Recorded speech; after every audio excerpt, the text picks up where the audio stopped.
Welcome to day 120 of our BitClout journey. I'm Ed Krasenstein here with my twin brother Brian. And we're back into this lull again after the announcement for NFTs, and it kind of got people excited. We're kind of waiting to see what changes Diamond Hands decides to make based on the community's feedback of the NFT system. And we're ultimately waiting for NFTs to launch on the platform. I think that's going to be the major ignition point to get people to really back into posting on BitClout again. But there has been a lull, and I think we talked about how it's a lull because people just simply get bored. But I think there's also some other factors at play. Yeah, I mean, besides just obviously people are waiting for new features, I think that the bot activity is actually cutting off, strangling some of the engagement. So what we're seeing, like if you go to the global feed right this second and just look through some of the posts, you'll see that probably 70% of the posts have these huge numbers of comments and likes, hearts, like they're in the hundreds. And So most of the comments are emojis, it seems like. Just yeah, smart and emojis. so you have these bots like going through the global feed, it appears, maybe more than the global feed, and just like liking and quickly commenting on every post. And what I'm guessing they're hoping for is that people are going to see the notification, go to their account, and maybe diamond them or maybe even buy their coin. And I think that this is strangling the real notifications. You're not seeing the real notification. So when somebody gives you a diamond or comments on your post, you don't see it, so you can't counter engage them. So it's cutting down engagement, I think. And this is something that, I mean, I'd say this is pretty urgent that developers figure out a way to kind of prevent the bot activity, especially at this level. Yeah, and I don't know what the ultimate solution is because, since there is that idea of decentralization and no censorship on BitClout, I think the developers had to skirt a thin line of what is appropriate and what isn't. But I mean, I think we can all say nobody wants to see spam. Nobody wants to see this ridiculous bot activity. But they could still allow this stuff to go on the blockchain, but not show it on their individual node. Also, I think, maybe throttling of some sort, like where, you know, I remember in the beginning of BitClout, you could only follow like 5 people at a time before you had to take, I think, with like a minute break or something. Maybe something like that where it kind of prevents people from taking too many actions in a certain amount of time. Or maybe you require more than certain characters per post, per reply. It can't just be simply one emoji.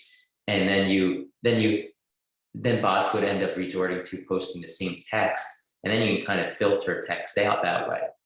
Filter out certain phrases that are being Yeah, or not even filtering certain phrases, you can filter duplicates. So like say if the basic post, like say it's like a one sentence post, if that post is made more than like 2 times within a 2-minute period, you start filtering out everything else thereafter.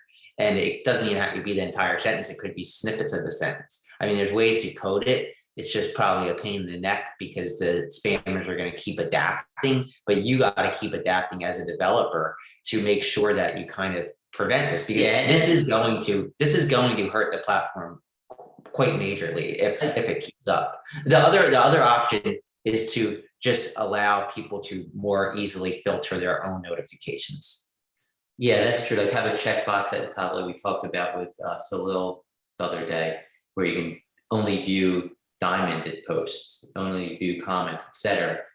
Another idea is getting rid of the like feature altogether. I don't think bots are going to be giving diamonds out.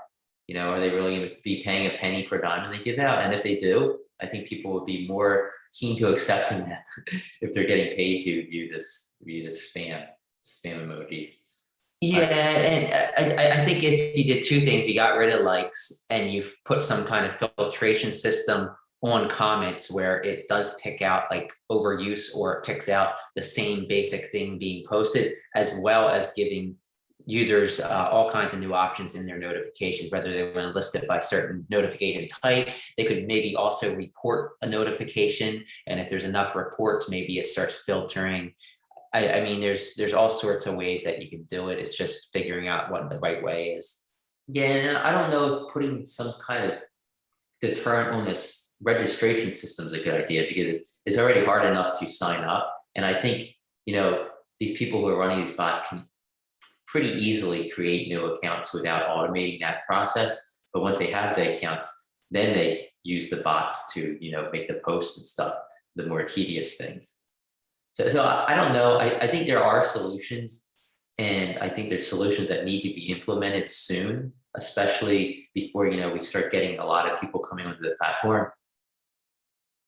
Yeah, yeah, I think that they definitely need to take care of this before rolling out NFTs, because if you see this kind of bot spam when somebody starts posting an NFT and then they can't see who's interacting with your NFT that they post, I think that's going to be a turnoff to a lot of people, a lot of new people, and it gives people a bad taste in their mouth.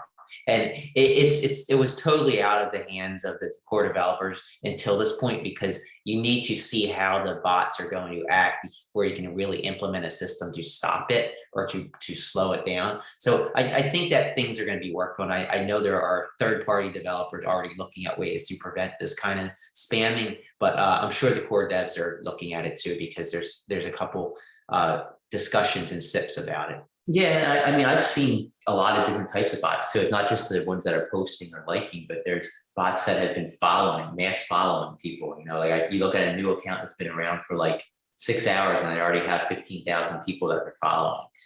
And then there's the accounts that are simply taking posts from other people, copying them and pasting them and making those with multiple accounts. So that like I see posts that we made by other accounts, like multiple other accounts. So I think they need to come up with solutions for all these. And then of course, once they come up with those solutions, the people running these bots are going to come up with different bots that do different things. And it's going to be an evolution process. And no social media site's perfect from the beginning, and no social media site has been able to completely avoid bots at all times. Yeah, and it's funny because we were banned from Twitter, and a lot of the media thought we were running bot accounts and we weren't. So it's like Twitter banned us thinking we bought our accounts and we were buying engagement, and we weren't. So So we're just even posting a lot like we do on BitClout, and we don't use yeah, bots we here. were just hyperactive like we are here, but like even the corporations get it wrong. So I mean, it's just kind of funny, like, to see the two different sides. So you have decentralized and you have centralized, and when centralized tries to do something about bots, they get things wrong too. So I think that you got to be deliberate in your actions, but you also have to be careful you don't filter out good content and people that are actually doing things that are legitimate. And I think the filtration has to be limited to the actual node. I think, like I think the blockchain should store it and allow nodes to show what they want.